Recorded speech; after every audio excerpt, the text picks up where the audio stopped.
All right, ladies and gentlemen, it is tax season. More than tax season, April 18th is the tax filing deadline. And joining us right now is Phil DeMuth. He's Managing Director at Conservative Wealth Management, LLC, and best-selling author of The Overtaxed Investor. Slash your tax bill and be a tax alpha dog. All right, Phil, welcome aboard, sir. Thanks for having me. All right, so what is a tax alpha dog? A tax alpha dog is somebody who pays all of the required taxes but does not pay anything else. So he's studied the tax code well enough so that he's generating extra returns, alpha, by not overpaying on his taxes. Okay, well, he's alpha dogs. He's the head of the pack. Well, that sounds like something everybody would want to do. So the question becomes, how do you make sure you pay only what you have to pay and not a penny more?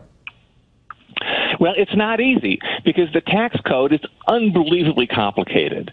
And even the people that study it have to use giant computers and software to try to figure out the best strategy.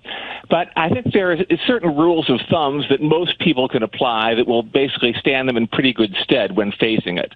One of the things that's most relevant right now is that people should be funding their retirement accounts every year absolutely to the max. Doesn't matter if you were in $10,000 a year or $10 million a year.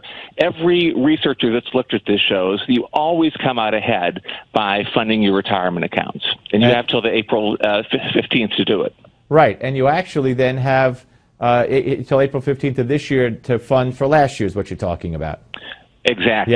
Yeah, and of course that's tax deductible if it's an IRA or 401k and not a Roth IRA. But I don't want to get into that right now. You talk about in the book the Taxpayer Relief Act of 2012. I didn't even know there was such a thing. What did that do? Well, basically, they kind of got together and said, okay, this is the way it's going to be for a while. Prior to that, at the end of every year, Congress would jump around. It would be December 31st. They'd all be tinkering last-minute provisions. You could not plan anything because you didn't know till that day what the tax code was going to be. And then next year, they could do it all over again. So this tax bill basically said, okay, we've sort of figured out this is sort of the least bad thing we can all agree on for the time being. And it's very relevant right now in campaign season because even though all the candidates are talking up their great ideas to save the world by changing our tax code, the reality is that none of this is going to happen. Yeah, unless a conservative or unless a liberal gets elected president with a big plurality in both houses of Congress and a big mandate to change the tax code, there'll be some rifle shots, there'll be some tweaks here and there, but basically the code we have is the code we're going to be living with for a while. You also talk about playing the long game or looking at the long game when it comes to your income taxes. What does that mean? Well, for instance, because the tax code is relatively stable, you can now look out beyond 1 year horizon. You can look at, for example, if you've just retired, you can look out what's going to be happening to my income and therefore to my taxes over the next 15 years. And this is very important because, for example, if you have an IRA and you're getting these required minimum distributions every year, those are going to be going up every year because that's the timetable the IRS makes you march to. And so what you want to think about is, Chief, I'm going to be paying higher taxes later in retirement, taxes at a higher rate. Maybe I want to pay some of those taxes now at a lower rate and sort of smooth out and even out the whole thing. If you had one word of advice in the last 30 seconds here for people as we approach April 18th, what would it be?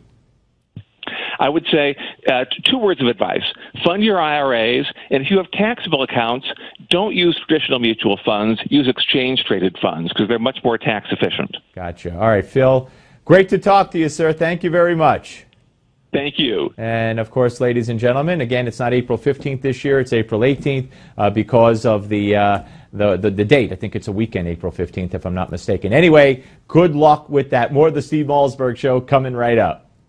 President Barack Obama continues to unilaterally change constitutional protections even as the 2016 election approaches. All of this was predicted by Dick Morris in his #1 bestseller, Power Grab, Obama's plan for a one-party nation. Power Grab reveals how Obama is using executive orders on guns, immigration, and programs like Obamacare to influence the upcoming presidential election to secure a Democratic victory come November.